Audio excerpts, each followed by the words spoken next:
Сәлеметсіздер ме достар? Бүгін 6-шы сыныпқа арналған терме диктант. Мәтіннің тақырыбы қабілет пен талант. Барлығы мәтінде 93 сөз және мәтін 4 абзацтан тұрады. Алдымен мен мәтінді толық оқып шығамын, содан соң диктантымызды жазуға кірісеміз. Мәтін «Ол кім? Бұл не?» энциклопедиясынан алынған. Қабілет пен талант. Қабілеттілік табиғаттың әрбір адамға сыйлайтын ғажап сыйы. Біреуге көбірек, біреуге азырақ бұйырады. Ал ұзақ уақыт бойы өз басында ешбір қабілеттілік жоқ деп жүрген үшінші біреу кенет өз басынан ерекше қасиеттерді байқайды. Мысалы, оның өнертапқыштық қабілеті, не сурет салуға бейімділігі, не ақындық дарыны бары белгілі болады. Талант дегеніміз не? Ол бір нәрсеге, мысалы музыкаға, әдебиетке, сурет өнеріне деген зор қабілет. Талантты болу тек музыкант, ақын немесе суретшіге ғана тән емес. Кез келген мамандық иелерінің ішінде қабілеттілері мен таланттылары кездеседі. Әрбір адамның өзіне тән қабілеті болады. Ол еңбек пен әрекет үстінде дамиды. Ал енді достар, диктантымызды жазуға кірісеміз. Алдымен мәтіннің тақырыбын жазамыз. Қабілет пен талант. Жазамыз. Қабілет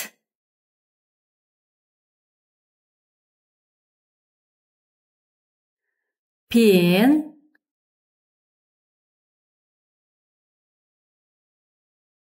талант.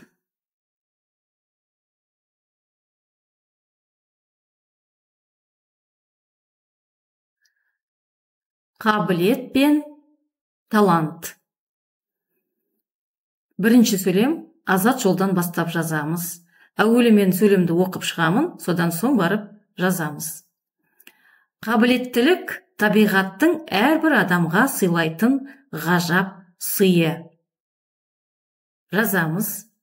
Қабілеттілік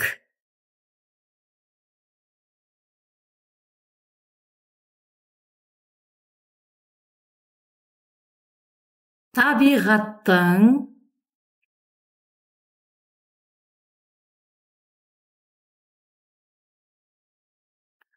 әрбір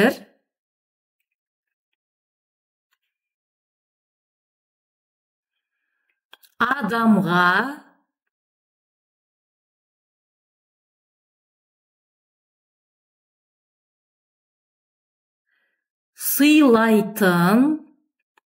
сыйлайтын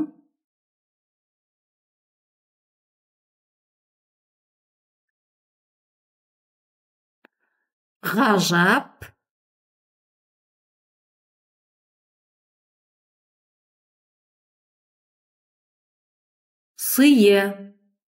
сыйы.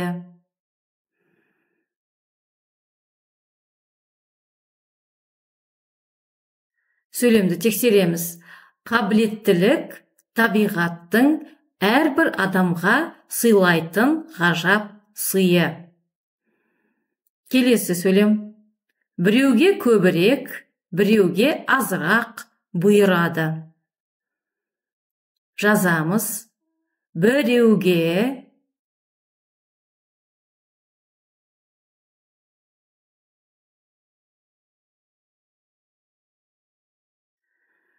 көбірек,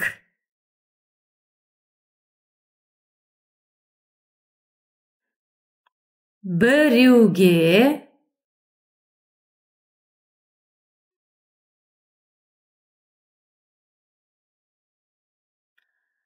азырақ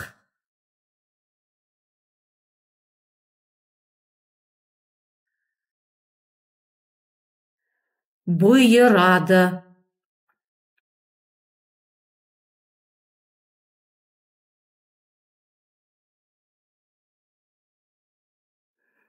Сөйлемді тексереміз. Біреуге көбірек, біреуге азырақ бұйырады. Келесі сөйлем. Ал ұзақ уақыт бойы өз басында ешбір қабілеттілік жоқ деп жүрген үшінші біреу кенет өз бойынан ерекше қасиеттерді байқайды. Жазамыз. Ал ұзақ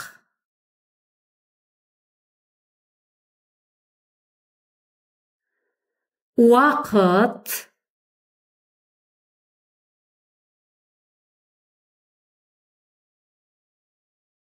бойы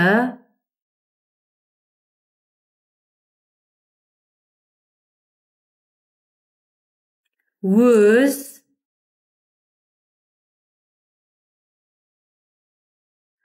басында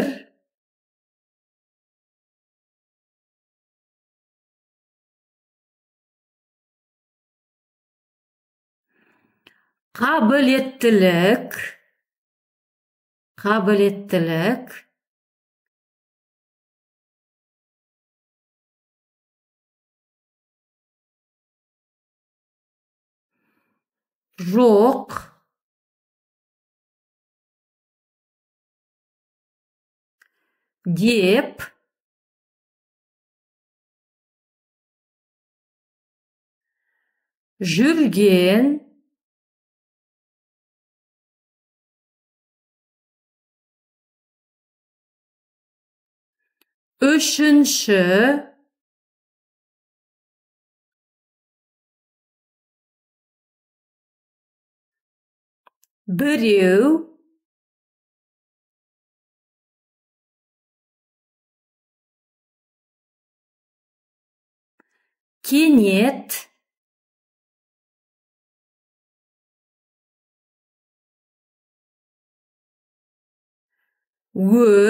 өз бойынан ерекше қасиеттерді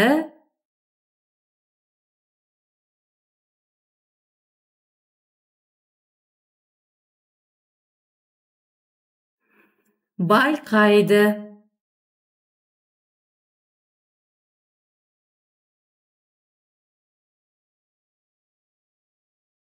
Сөйлемді тексереміз. Ал ұзақ уақыт бойы өз басында ешбір қабілеттілік жоқ деп жүрген үшінші біреу кенет өз бойынан ерекше қасиеттерді байқайды. Келесі сөйлем. Мысалы, оның өнертапқыштық қабілеті, не сурет салуға бейімділігі, не ақындық дарыны бары белгілі болады. Жазамыз. Мысалы,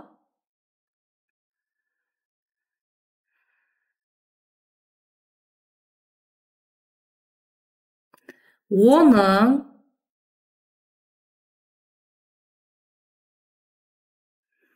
өнертапқыштық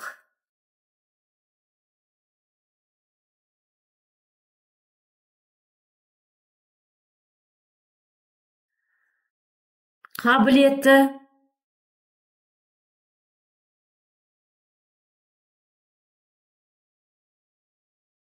не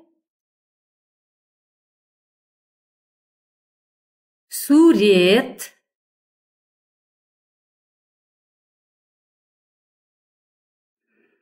салуға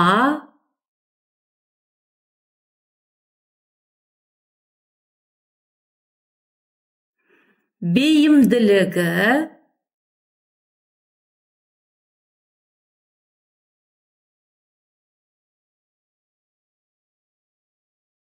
Не. Не. Ақындық.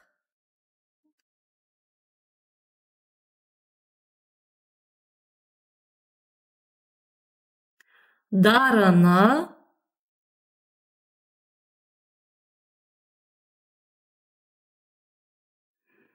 Бары.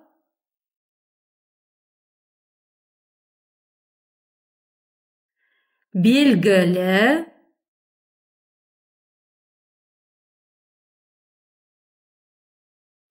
Болады.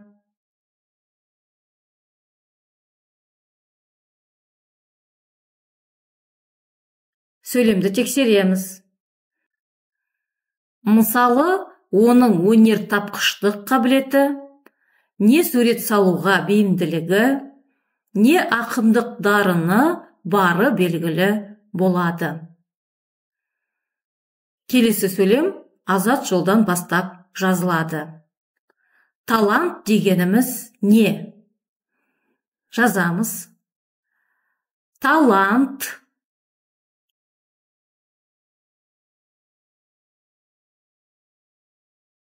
Дегеніміз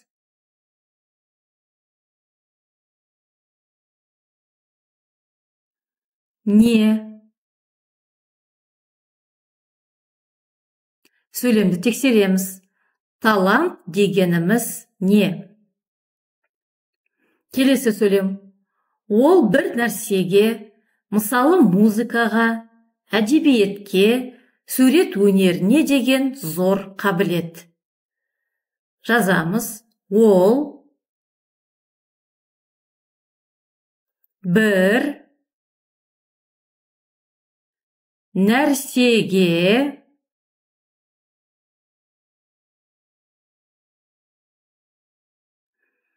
мысалы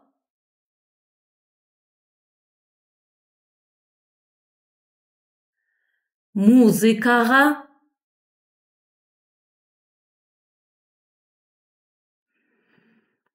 әдебиетке,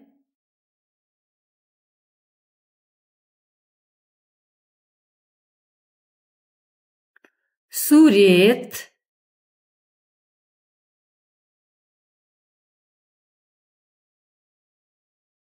өнеріне деген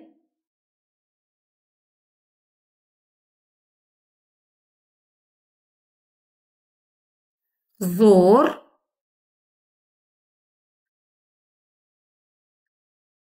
қабілет.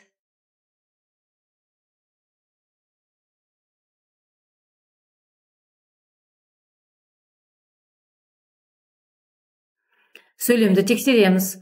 Ол бір нәрсеге, мысалы музыкаға, әдебиетке, сурет өнеріне деген зор қабілет. Келесі сөйлем азат жолдан бастап жазамыз. Талантты болу тек музыкант, ақын немесе суретшіге ғана тән емес. Жазамыз. Талантты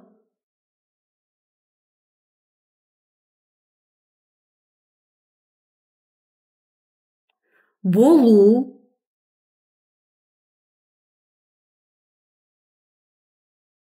тек музыкант,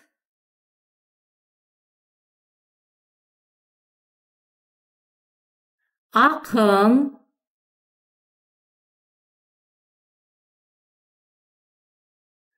немесе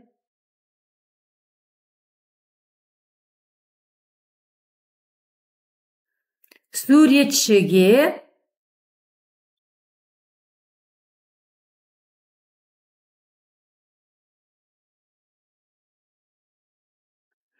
ғана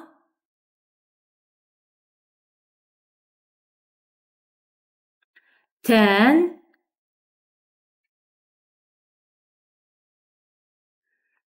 емес.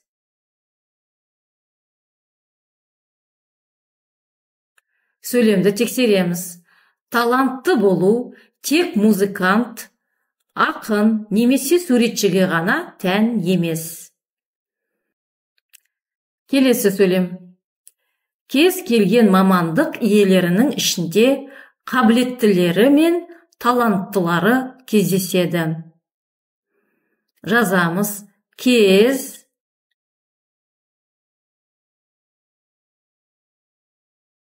келген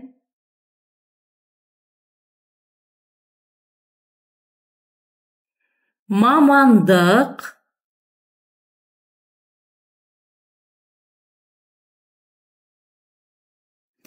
иелерінің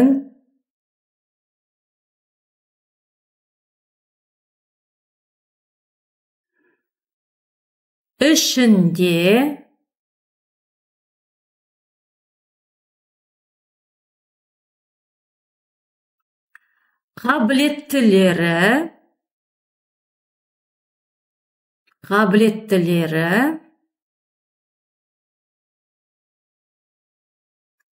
мен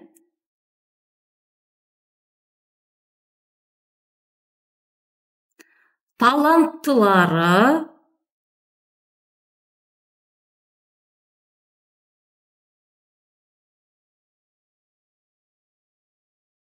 кездеседі.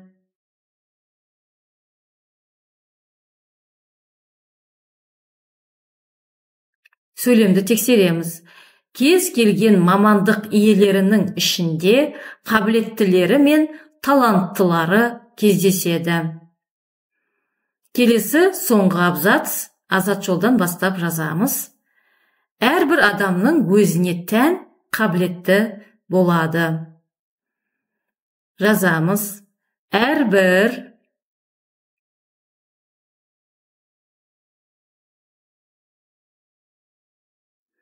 адамның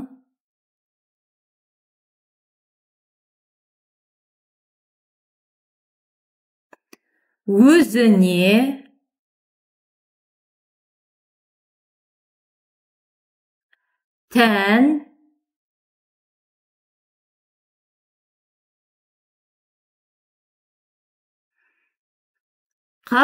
тән қабілеті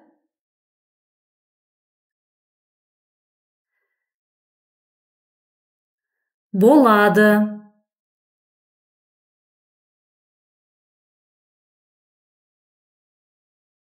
Сөйлемді тексереміз.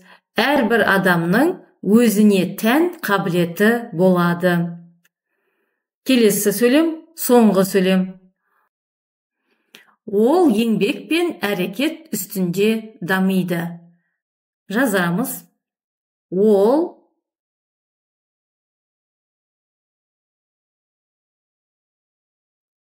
еңбек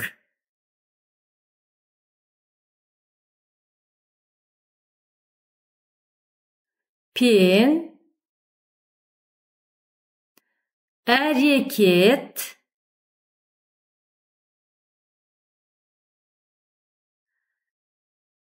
üstünde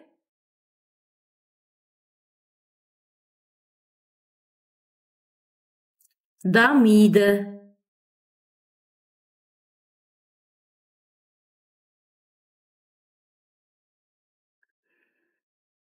Сөйлемді тексереміз. Ол еңбек пен әрекет үстінде дамиды. Осымен достар, диктантымызды жазып аяқтадық. Енді мен мәтінді қайталап оқимын. Содан соң экранға мәтіннің толық нұсқасы шығады. Өздеріңізді тексеріңіздер. Бағалау критериялары видеоның астында жазылған. Қабілет пен талант. Қабілеттілік табиғаттың әрбір адамға сыйлайтын ғажап сыйы. Біреуге көбірек, біреуге азырақ бұйырады. Ал ұзақ уақыт бойы өз басында ешбір қабілеттілік жоқ деп жүрген үшінші біреу кенет өз бойынан ерекше қасиеттерді байқайды. Мысалы, оның өнертапқыштық қабілеті, не сурет салуға бейімділігі, не ақындық дарыны бары белгілі болады. Талант дегеніміз не? Ол бір нәрсеге, мысалы музыкаға, әдебиетке, сурет өнеріне деген зор қабілет. Талантты болу тек музыкант, ақын немесе суретшіге ғана тән емес. Кез келген мамандық иелерінің ішінде қабілеттілері мен таланттылары кездеседі. Әрбір адамның өзіне тән қабілеті болады. Ол еңбек пен әрекет үстінде дамиды.